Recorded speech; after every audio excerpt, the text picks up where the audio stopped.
At the intersection of quantum mechanics, depth psychology, and spiritual metaphysics, there exists a pattern so universal, so consistently repeated across time and culture, that it should be impossible to ignore. Before every expansion of consciousness, there is a rupture in reality. This rupture is not symbolic, it is structural, energetic, felt. The self begins to dissolve. The outer world becomes unstable. Relationships fracture, time loses coherence, and a deeper intelligence takes the stage. We refer to this phase as energetic collapse, and while it may feel like a crisis, it is in theoretical terms a recalibration of the soul's frequency in response to a quantum shift in the field of awareness. The principle of disintegration before integration. From a Jungian psychological perspective, the collapse of the ego identity is not a regression, but a necessary disintegration of a previously fixed structure that can no longer contain the emerging self. This principle can be extended into metaphysical theory. When the psychic container becomes too small, the psyche destabilizes it. Because the archetype of wholeness, the self, is seeking expression. In quantum language, this is akin to a wave function collapse. The superposition of who you could be collapses into who you must become based on the frequency you now emit. This explains why your environment begins to change. Relationships end. Old roles no longer function. Your system is reorganizing to accommodate a higher vibrational state. This is not a personal failure. It is a metaphysical law, the law of energetic incompatibility. In spiritual theory, all relationships are exchanges of frequency.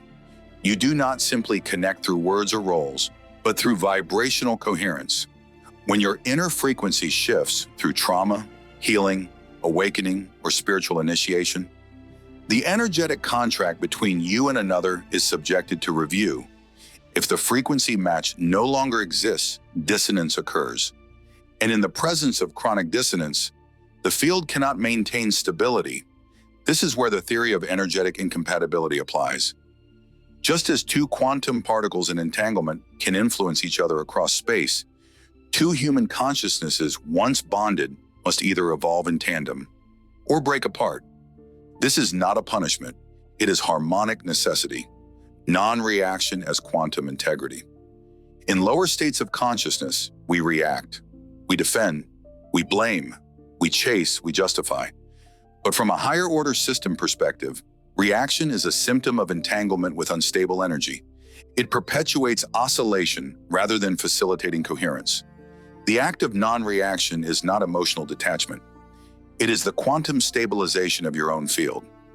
When you cease to engage with incoherent frequencies, you restore the energetic membrane of your auric structure. In doing so, you increase your coherence. From this perspective, boundaries are not psychological alone. They are energetic integrity protocols, and maintaining them is what allows you to transition into the next vibrational timeline. Without dragging unresolved entanglements with you, consciousness rewrites reality. The foundation of quantum metaphysics is that consciousness is primary. Matter is not the source of reality, it is the result. This reverses the logic of conventional life. When your internal state changes, external reality is not obligated to remain static. Instead, it begins to reshape itself in accordance with your vibrational data. You may perceive this as synchronicity, sudden endings, new people arriving, or even loss. But these are not random. They are the result of a reorganization of probability fields, initiated by your new state of being. In simpler terms, you changed your signal. Reality must follow. This is not philosophy. It is observable through the lived experience of any conscious shift. The multi-dimensional nature of the soul's path. One of the fundamental misunderstandings in spiritual development is the belief that all souls are on the same trajectory. They are not. Each soul, operating as a quantum system within the whole, emits a unique waveform determined by its karma, intention, and level of awareness. While some are incarnated to rest, others are here to initiate collective templates of awakening. This is why attempting to compare life paths is inherently flawed. You may find yourself releasing relationships, structures, or environments that no longer reflect your harmonic frequency.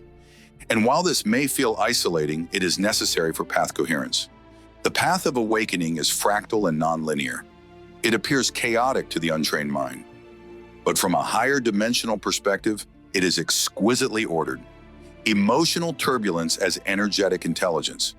Emotions are not obstacles, they are data. They are signals from the subconscious field attempting to reconcile the past with the present frequency. From a psychological standpoint, emotions surface to metabolize unprocessed content. From a metaphysical standpoint, they are signatures of energetic recalibration. This is why sudden surges of sadness, rage, confusion, or elation can arise without logical cause. Your system is integrating a new timeline. And in doing so, it must transmute all frequencies that do not match your next harmonic step. To resist this process is to delay the shift. To surrender to it is to accelerate healing. This is emotional alchemy. You are a fractal of universal intelligence. In both spiritual and quantum theory, we find a repeating axiom. You are not separate from the field. You are the field.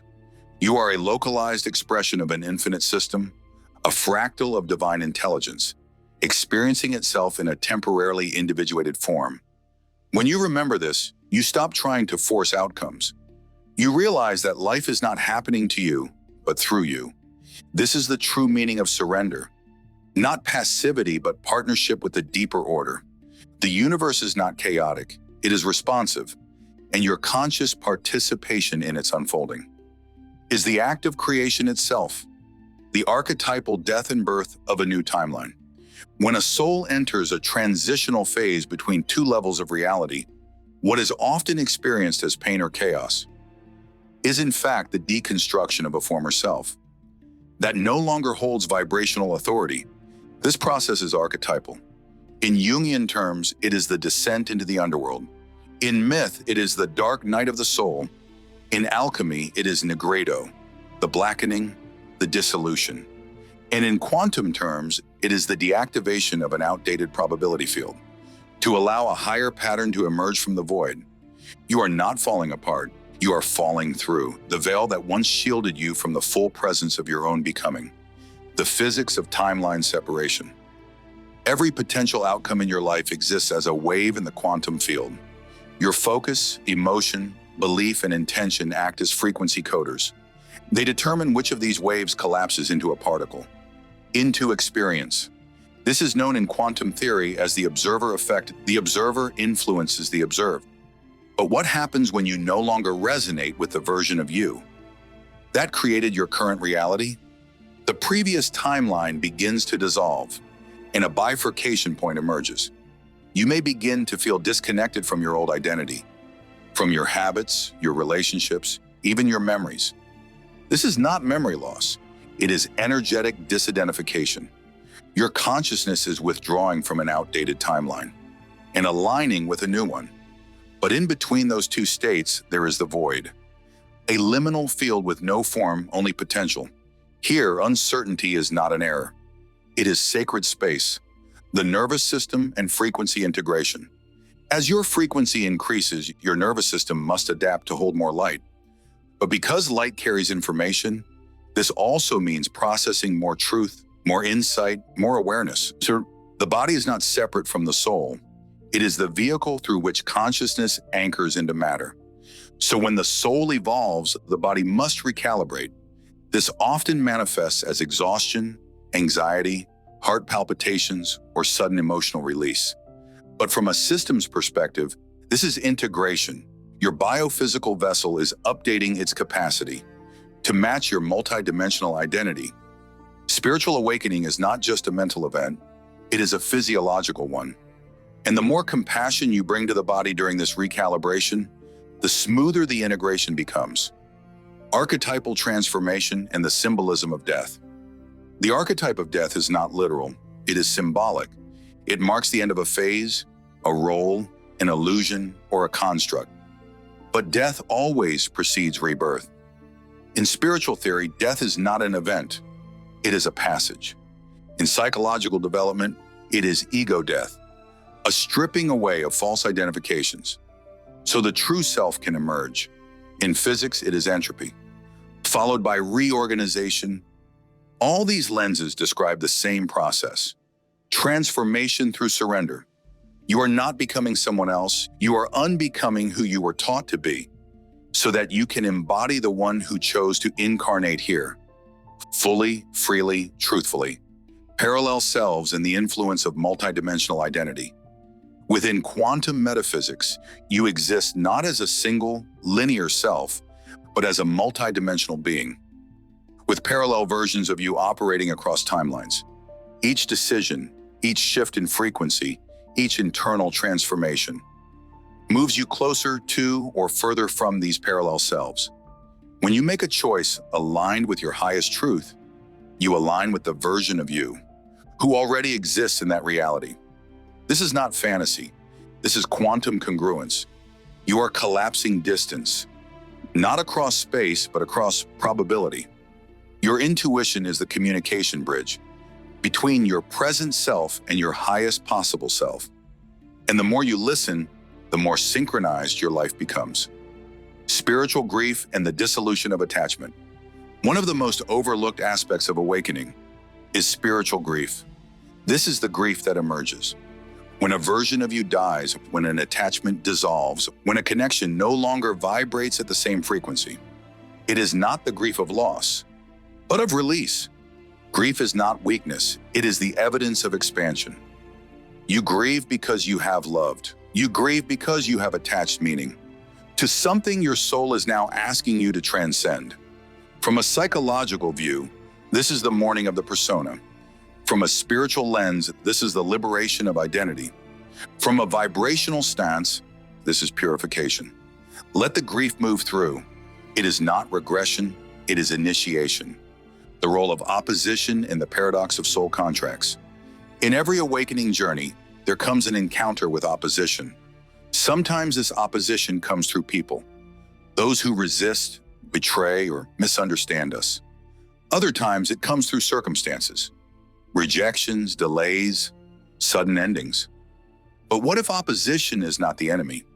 In spiritual theory, opposition is often the force that awakens dormant aspects of the self. The one who wounds you may be playing a role you both agreed to before incarnation, not to destroy you, but to activate you, to remove illusions, to force sovereignty, to catalyze your frequency. In soul contract theory, these beings are not villains, they are mirrors.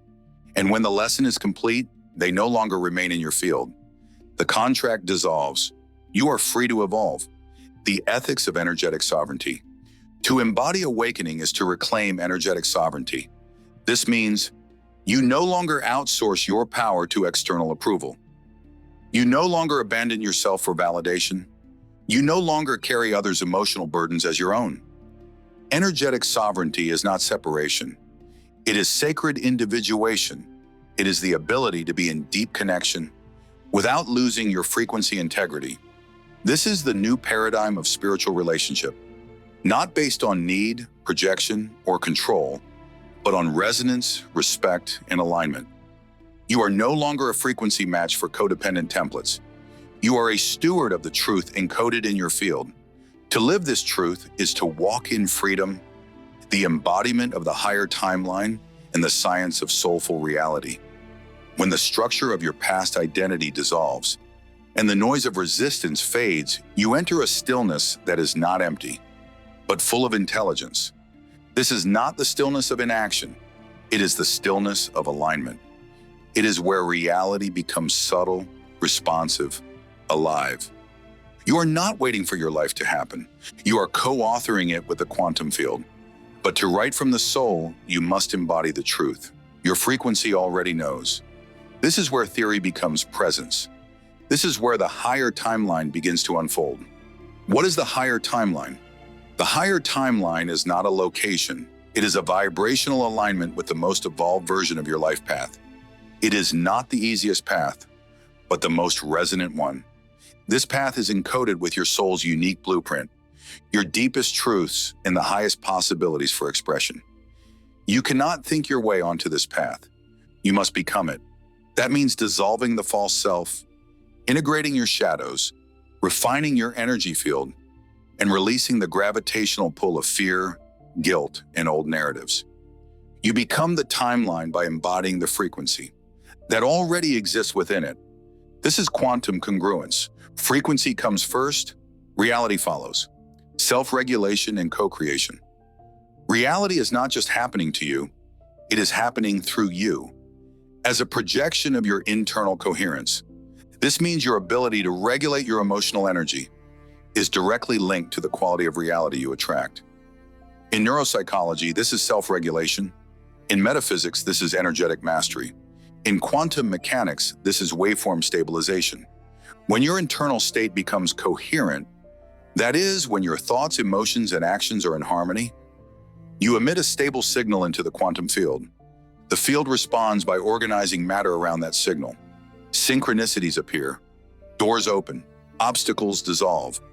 This is not magic, this is alignment, the collapse of linear time and the power of now. The soul does not evolve in linear time, it evolves in frequency time. This means that the most powerful transformation does not happen over years. It happens in a single moment of full presence. Presence is not passive, it is dynamic. It is the portal through which timelines shift. When you are fully present, you're not pulling from the past or projecting into the future. You're attuning to the now, where all potentials exist simultaneously. In quantum theory, this is the zero-point field, a space of pure potential before energy collapses into form. When you meet the moment without resistance, you collapse the highest available timeline into existence. You literally birth a new version of reality. By the frequency of your being, the return to inner union. The final phase of transformation is not escape, it is integration. You are not here to ascend out of your body, your relationships, your life. You are here to bring the soul down into them. This is the return to inner union, the merging of the divine masculine and divine feminine within you. The masculine aspect provides structure, direction, clarity. The feminine offers intuition, surrender, creativity. When these energies unite, you become a vessel for wisdom and motion. In psychology, this is individuation. In spirituality, this is divine embodiment. In quantum resonance theory, this is internal harmonic convergence. You no longer chase love, purpose, or truth outside yourself. You become the field through which those things are magnetized. Union is not a goal, it is your original state, remembered. The rewriting of the soul contract. Soul contracts are not static. They evolve with consciousness. When you shift into a higher frequency, the agreements made at lower levels of awareness no longer bind you in the same way. You are free to renegotiate your reality, but this can only happen when you embody sovereignty. This is the paradox. You must take full responsibility for your energy in order to experience true freedom. Responsibility does not mean blame. It means responsibility, the ability to respond from consciousness rather than conditioning. In this state, even karmic entanglements can dissolve because the frequency that sustained them no longer exists in your field. The soul contract completes. The story ends. A new one begins. The soul as the architect of frequency. At the deepest level, you are not the body, the name, the story. You are the field dash, the awareness animating form. Your soul is not a passenger in this life. It is the architect of your frequency signature. That means your soul is constantly organizing experiences, relationships, and opportunities to mirror your next level of evolution. Some of these experiences will appear as challenges, but they are not punishments. They are precision tools for consciousness refinement. The universe is not chaotic. It is exquisitely designed to respond to your soul's vibration, and every time you rise, the outer world rearranges to meet you there. The theory of harmonic convergence. In quantum field theory, particles that vibrate in harmony tend to attract and synchronize. This principle extends into consciousness. When you emit a steady, coherent frequency, based on your soul's truth, you naturally draw toward others who are doing the same. This is not coincidence. It is harmonic convergence. This is how soul families reunite. This is how spiritual partnerships are formed. This is how communities of awakening emerge. You don't have to search for them. You only need to stay in your frequency integrity. The field will do the rest. Awakening as a living spiral, not a straight line. Awakening is not linear. It is a spiral. You revisit old themes, old emotions, old patterns, but from higher and higher levels of awareness. Each return is an invitation to embody more wisdom, more love, more clarity. This is not failure. This is integration. In fractal theory, each pattern repeats at a higher order of complexity. Your life is a living fractal of evolution, always looping back to lift itself forward. Don't fear the return. Use it as a launchpad, the beauty of the human journey. To awaken is not to escape being human. It is to transcend through your humanity. It is to experience the full spectrum of love and loss, pain and joy, doubt and knowing, and to turn each experience into alchemical gold. The soul chose this form, this life, this timeline. For a reason, you are not behind. You are not broken. You are not lost. You are remembering in layers, in waves, in divine time. The universe is not testing you. It is responding to your expansion. And in that expansion, you become the creator of a reality worthy of your soul. You have reached the end of this transmission, but not the end of your journey. A new path is now open. A new frequency has been activated. Walk forward with grace. Speak truth with courage. Rest in the stillness between timelines. You are not alone in this transition. The field is listening, the guidance is within, and the future is already forming around the truth you now embody. We will speak again in the next convergence. If this message spoke to a deep part of your soul, if you're ready to explore your own awakening, reclaim your truth, and receive guidance aligned with your higher path, I invite you to take the next step. You don't have to walk this journey alone. If you're ready to go deeper, to untangle the inner patterns and anchor your soul's purpose in this lifetime, visit my website and schedule a private session. You'll find transformational support, spiritual insight, and a space devoted to the alchemy of your healing. Go to emotionalalchemycoaching.square.site and take the next aligned step toward your soul's expansion. We're here, we're listening, and we're walking with you.